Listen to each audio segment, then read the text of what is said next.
Rahubat Molweni Sanbanani Salamu Alaikum to the Bain.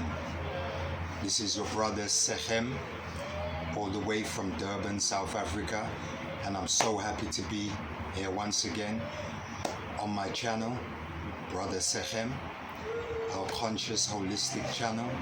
And today I just want to address the recent attacks, or the ongoing attacks here in Durban, the so-called xenophobic attacks against foreign nationals.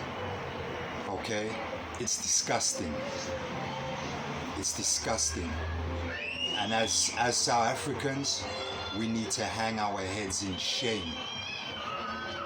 This is a culture that's been continuing for too long now.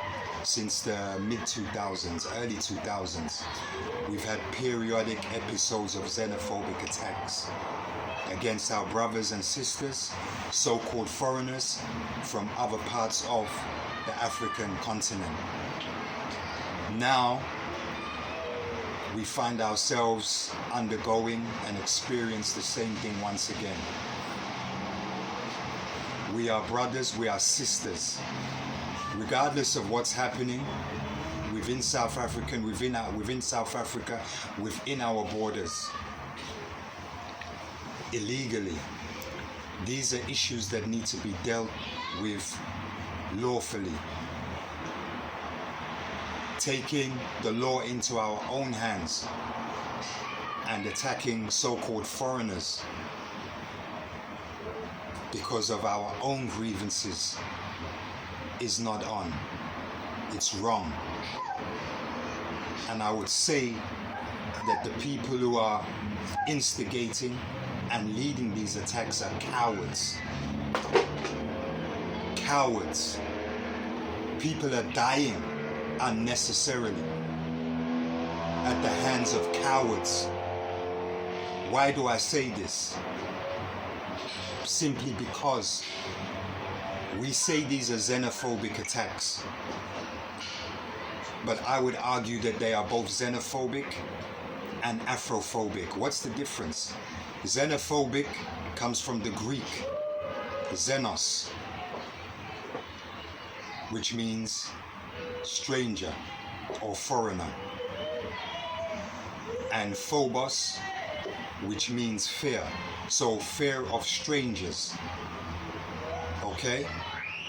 Afrophobic deals with specific hatred towards African culture and its people.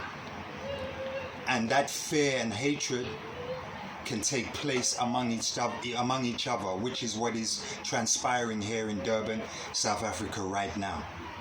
And I'm sure could potentially to spread to other parts of the country. So what we have had taking place here is a combination of xenophobic and Afrophobic attacks or thinking. And it's very interesting because the South Africans involved in these attacks, and let me make it clear, it's not all South Africans that share this mentality or have this mentality. It's not all South Africans that wish this kind of destruction on their brothers and sisters. In fact, for the most part, I can say that most South Africans embrace their brothers and sisters. But you will always get those rotten apples in the bunch, so to speak, who make the rest of us look very bad, and who even at times can poison the rest of us with their demonic thinking. So we have an issue going on here in South Africa whereby certain groups among us take the law into their own hands and feel that they have the right to attack certain foreign nationals. Why? Because if we're saying these are xenophobic attacks, why are the Pakistanians, why are the whites Why are the Chinese left alone? Because remember, according to the definition, xenophobia is a fear of strangers or fear of the unknown. And we are arguing, when you ask some of these knuckleheads, why are you doing this to your brothers and sisters? They will argue they're taking our jobs. They're taking our women. They're bringing crime into the country. Or increasing the crime in the country, the levels of crime. So then my argument, even if that was the case, why are you isolating your brothers and sisters and only identifying them as criminals? What about the Pakistanians? What about the white people? What about the Chinese who have been proven to be undertaking criminal activity in South Africa? Indians. Let's keep it real. Why are we acting like we don't know? That's why I say we're cowards. Those people are cowards because you won't go to an Indian store, a Chinese store, a white store, own stores, and attack them. But you're quick to kill your own brother or your own sister. You cowards. That's what you are. And you're brave because you're in groups. But you won't do it as a single person. Because a coward can only act like they're brave in a group, within a group. By yourself, you can't do that. I'm disgusted. Because this is a cycle that keeps repeating itself now. When will it end? I'm not saying go and attack Indian stores, Pakistani stores, Chinese stores or white stores, but I'm asking you the question, coward, why are you exempting them from your illegal attacks? Why is that? Why are your own brothers and sisters the only target group? So if it was really about bringing justice, you would include everybody in your attacks.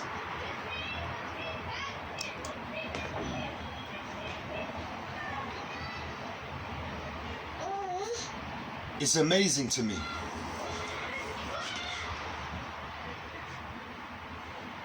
And what I put it down to partly is a lack of knowledge, a lack of information. Because evidently you don't realize how much our foreign brothers and sisters throughout the continent contributed to our so-called emancipation. Contributed to the so-called end of apartheid. I say so-called because as far as I can see, apartheid hasn't ended. We would like to believe that. Our leaders tell us that. It's on paper, it's in writing, but let's be real, we know it hasn't ended. It's just morphed into different forms and just become more subtle. So you need to educate yourself about other parts of Africa, other parts of the continent, other cultures outside of your own, because we have a very insular way of thinking in South Africa when it comes to studying and acknowledging cultures, other African cultures outside of our own. And I'll admit part of that is due to our own history and the own restrictions that were placed on us through apartheid, colonialism, and to some degree slavery. Because we have also inherited a culture of violence from our so-called former oppressors.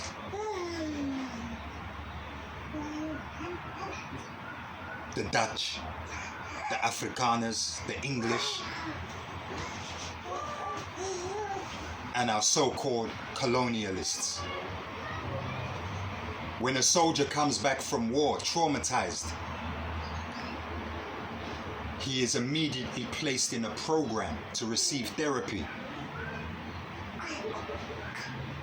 to undo and help him or her to heal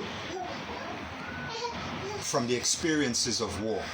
As a people in South Africa, in fact, I can say throughout the whole continent, we have never had the time or break or period where we've been allowed to be left alone to heal.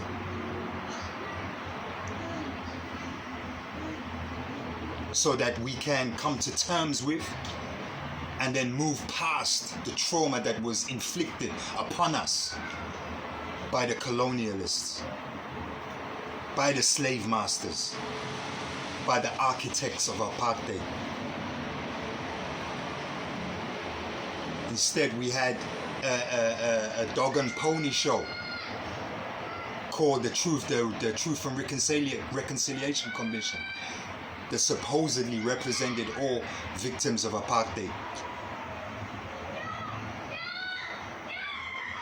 That was a joke, we know that.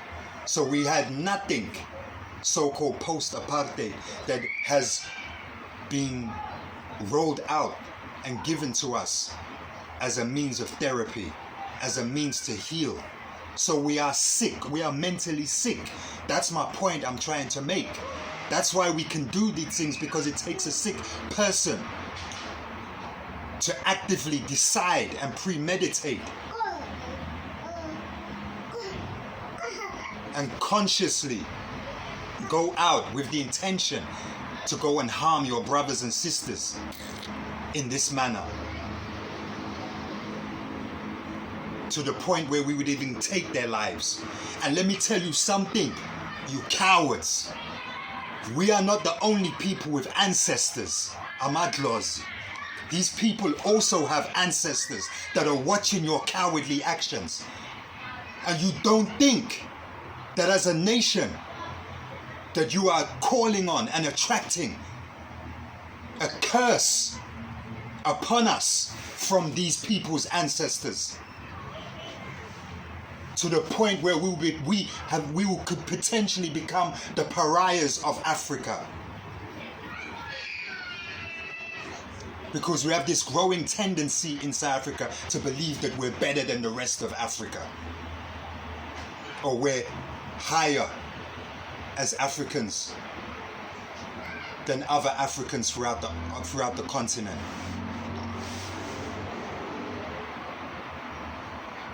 You need to wake up. Study law of attraction. What you put out comes back.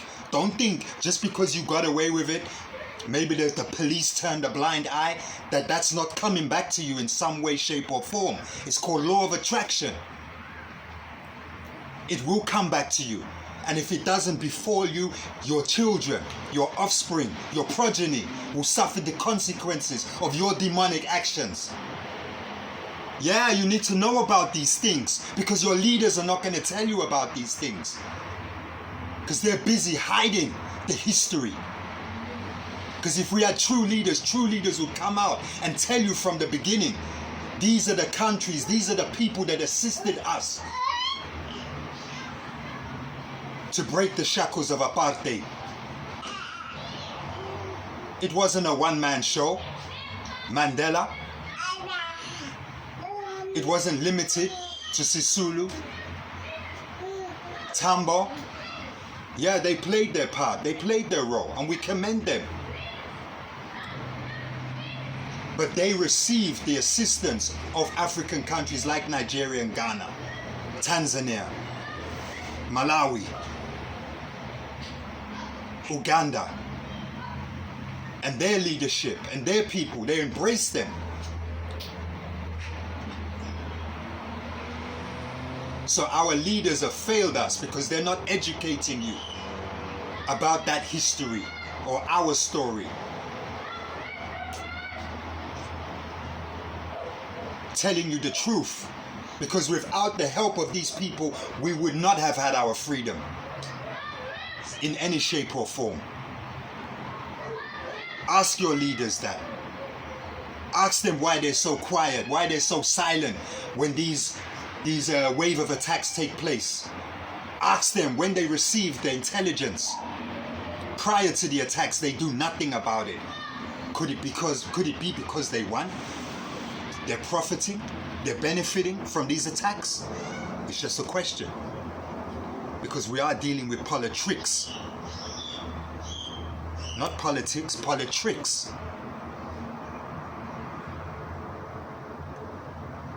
So my question is, are you going to wait for your leaders to educate you, tell you the truth, give you the facts, or are you going to take the time out and educate yourself so that you can make better informed decisions about your future actions, especially when it comes towards your behavior towards your brothers and sisters from outside of South Africa?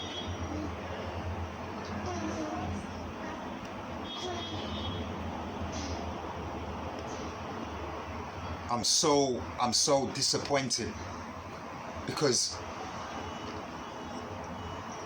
this wave is coming in cycles. It doesn't end now. It only seems to be getting worse, and then we use the lack of jobs. They're taking our jobs. They're taking our women. There's not enough resources. Which is, let's be real. If you're serious, you're gonna make what you need to happen. You can't blame another man for you not having a job because he has a job, foreign or local.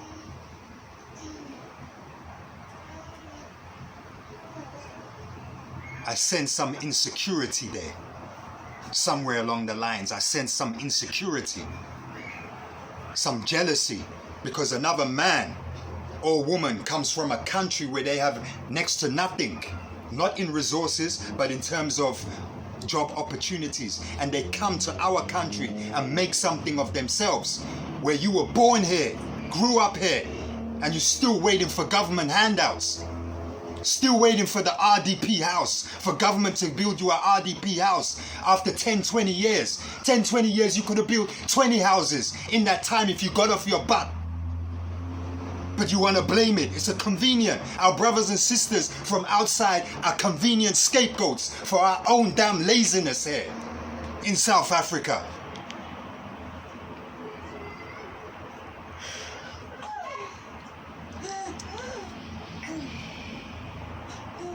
Oh, they're drug dealers. They're killing us. Yeah, no doubt, that's happening. But on what scale? Are the Nigerian doctors and scientists here drug dealers as well? How come we don't mention them, who are healing and saving people and making technological advancements in South Africa, benefiting South Africans? Or is it just every Nigerian that comes to South Africa is a drug dealer? I know that's rubbish. And deep down and truthfully, you know that's not true as well. That's why I say, it's scapegoats. Using these people as an excuse for your own shortcomings and to justify your own behavior, negative behavior. Your seemingly inability to sustain yourself, to secure yourself with the housing, with food or whatever it is, food, clothing, shelter, leads to a frustration. Now you have to find a scapegoat. How convenient.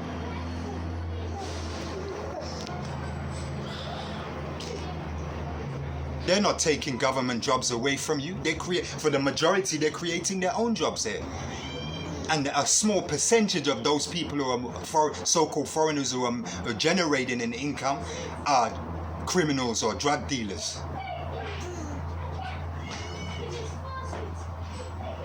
So what about the rest? They're not allowed to secure food, clothing and shelter for themselves and their family? Because let me tell you something. Every country in the world has an influx of foreign nationals.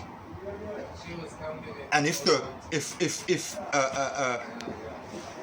a percentage or some of those foreign nationals break the laws within that country through criminal activities, then it's dealt with by the law. The people don't take the law into their own hands via cowardly acts. So my brothers and sisters, we need to wake up. We really need to wake up and really think about what we're doing. Because the repercussions we may not see now, but we will see them for generations to come. In many ways, different shapes and forms. Stop this nonsense. If you know someone is doing crime or they're engaged in illegal activities, take it to the law. Don't take the law into your own hands.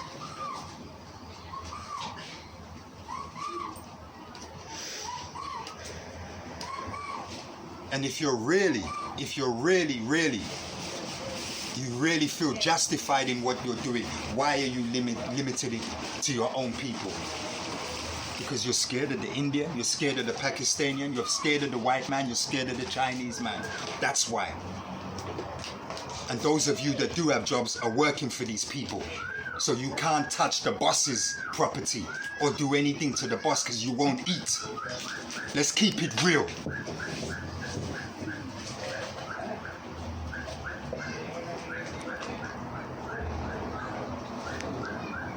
So you pick the most vulnerable among us, and like the bully that you are, you attack them. Stop it. Wake up, educate yourself.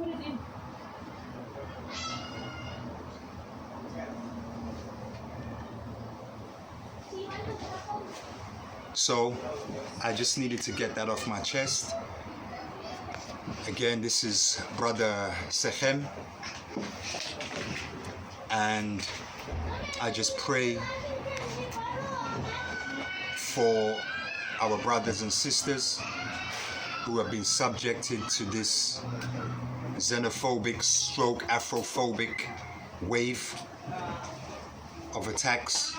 And I say to you, keep your heads up, keep strong, and don't let these events kill your spirit. Rebuild. I know it's easier said than done, but rebuild for the sake of your families, if nothing else.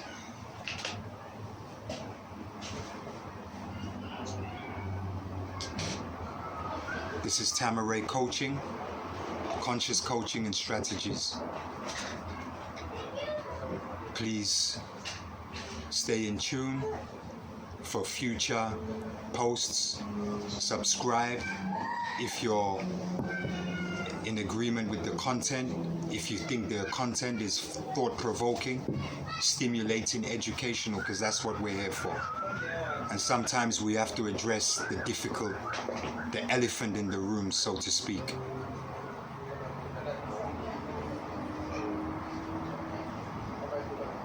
Peace, Brother Sekhem.